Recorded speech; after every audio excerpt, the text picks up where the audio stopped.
और देखिए एक बड़ी खबर आपको बताएं, 24 घंटे में यूरोप में दो बड़ी घटनाएं हुई। दो ऑयल रिफाइनरीज में आग लग गई। हंगरी की तेल रिफाइनरी भी इसमें जलकर खाक हुई है। रोमानिया की रिफाइनरी में विस्फोट हुआ है। ट्रंप पुतिन की हंगरी में होनी है बैठक। ये देखिए आप।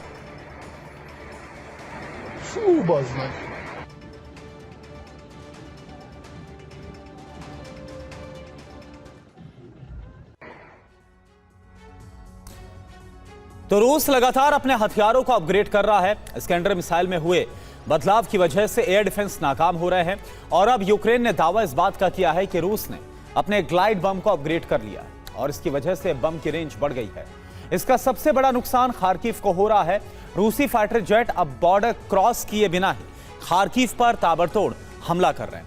रूस अब बम से 200 किलोमीटर दूर तक हमले में सक्षम है। खार्किव के बाद पोल्टावा तक धमाके हो रहे हैं। यूक्रेन के कुछ हिस्सों में ब्लैकआउट की कोशिश की वजह से रूस ने हमलों की रफ्तार को और तेज कर दिया है। युद्ध में वक्त बीतने के साथ ही बदलती रही है हथियारों की अहमियत।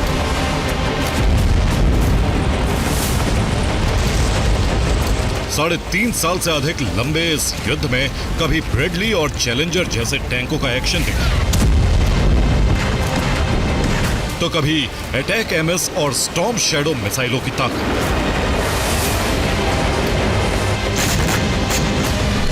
रूस और यूक्रेन दोनों हथियारों को अपग्रेड करते रहे। यूक्रेन ने लॉन्ग रेंज ड्रोन बनाने में कामयाबी हासिल कर ली, तो रूस ने मिसाइल और बम में कई तरह के बदलाव किए। रूस यूक्रेन की जंग ने दुनिया को उन हथियारों की ताकत को देखने का मौका दिया जिसके बारे में लोगों ने सिर्फ पढ़ा था। अब एक बार फिर नए हथियारों की चर्चा।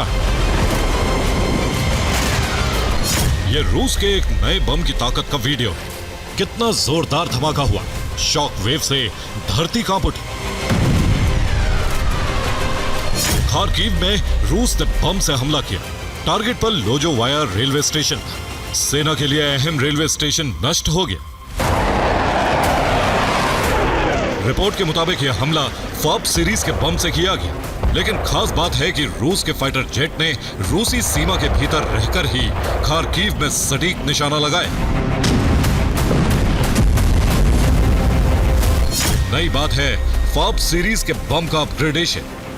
रूसी बम ने फॉब बम को यूएमपी के किट लगाकर घातक बनाया गया है।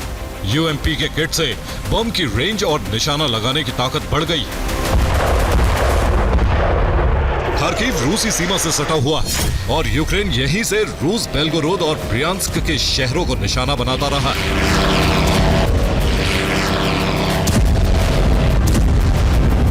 यही वजह है कि रूस खार्किव को खंडर बनाने के मिशन पर आगे बढ़ रहा है। खार्किव से पोल्टावा तक हमले हो रहे हैं। यूक्रेन में बिजली संकट बढ़ता जा रहा है। पाव्लोहराद में भी मिसाइल से हमले हुए हैं।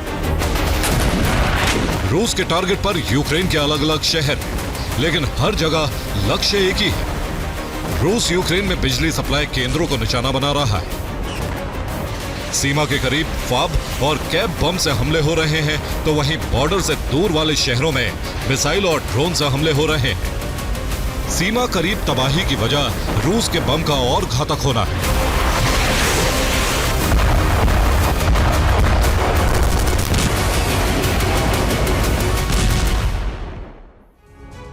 रूसी बम अब और घातक हो गए हैं। ये बदलाव फैब और कैब सीरीज के बम में किए गए हैं। फैब बम को जेट इंजन से लैस किया गया है, जिसकी वजह से इसकी रेंज 150 से 200 किलोमीटर तक हो गई है। ये बम 100 किलो विस्फोटक से हमला करता है और इसके अलावा कैब बम में सॉलिड फ्यूल रॉकेट बूस्टर का इस्तेमाल हो रहा है। इसकी वजह से बम की रेंज 200 किलोमीटर तक हो गई है। ये भी 100 किलो विस्फोटक से हमला करता है। बम के नए वर्जन से खार्किव और पोल्टावा में हमले हो रहे हैं। रूस ग्लाइड बम से तबाही मचा रहा है। अब रूसी जेट सीमा क्रॉस किए बगैर 200 किलोमीटर तक हमला कर पा रहे हैं।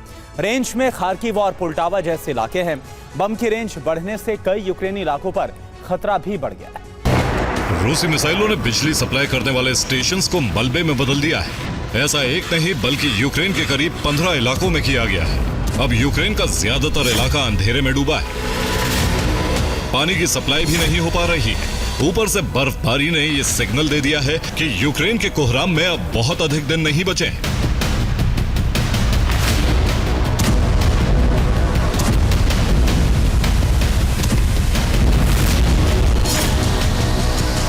सेना और सरकार अपनी जगह है, लेकिन आम लोगों ने भी मुकाबले की तैयारी शुरू कर दी है।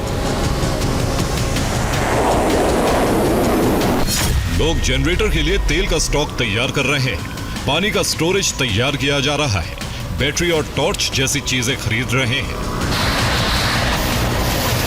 ज़ेलेंस्की के सामने अब चुनौती युद्ध को जारी रखने के साथ ही यूक्रेन के लोगों को ठंड से बचाना है।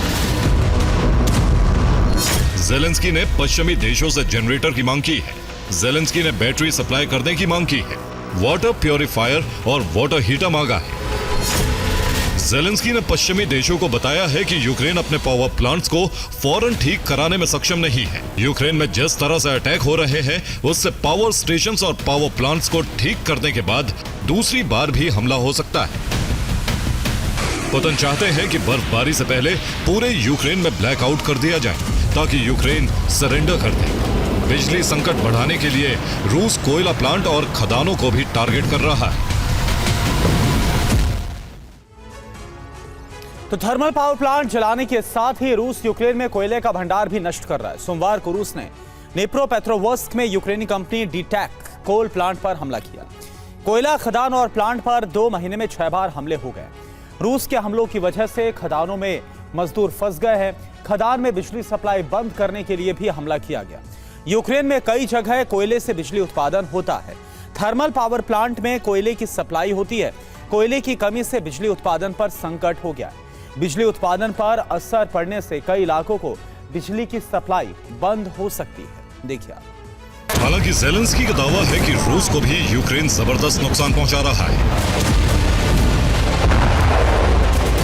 1500 किलोमीटर दूर तक रूसी रिफाइनरी को भी रूस अब बचाने में नाकाम हो रहा है। ज़ैपोरिज़िया में यूक्रेन ने रूस के बड़े हमले को नाकाम करके जता दिया है कि यूक्रेन अभी भी मुकाबला करने में सक्षम है। रूस ने 26 बख्तरबंद वाहनों से हमला किया था। यूक्रेन सेना ने रूस के वाहनों को नष्ट कर दिया। यूक्रेन की टैंक बटालियन ने रूसी सेना पर पलटवार किया था। सूमी में भी रूसी सेना और यूक्रेनी फौज के बीच जबरदस्त जंग चल रही है। रूसी सेना यूक्रेन की आर्टिलरी पोजीशन पर हमले की कोशिश कर रही थी, लेकिन यूक्रेनी सेना ने 30 ड्रोन को गिरा दिया। यूक्रेन ने बेल्गोरोद पर ड्रोन हमला किया है। ब्रियांस्क में भी यूक्रेन ने ड्रोन से हमले किए। रोस्टोव को भी यूक्रेन निशाना बना रहा है। पोक्रोवस्क में यूक्रेन के लोगों पर हमला करने वाले ग्रुप को भी यूक्रेनी सेना ने मार गिराया है। डोनेस्क में भी यूक्रेनी सेना लगातार मुकाबला कर रही है और रूसी कब्जा मिशन को पूरा नहीं होने दे रही। Bureau report, TV9 Bharatvarsh.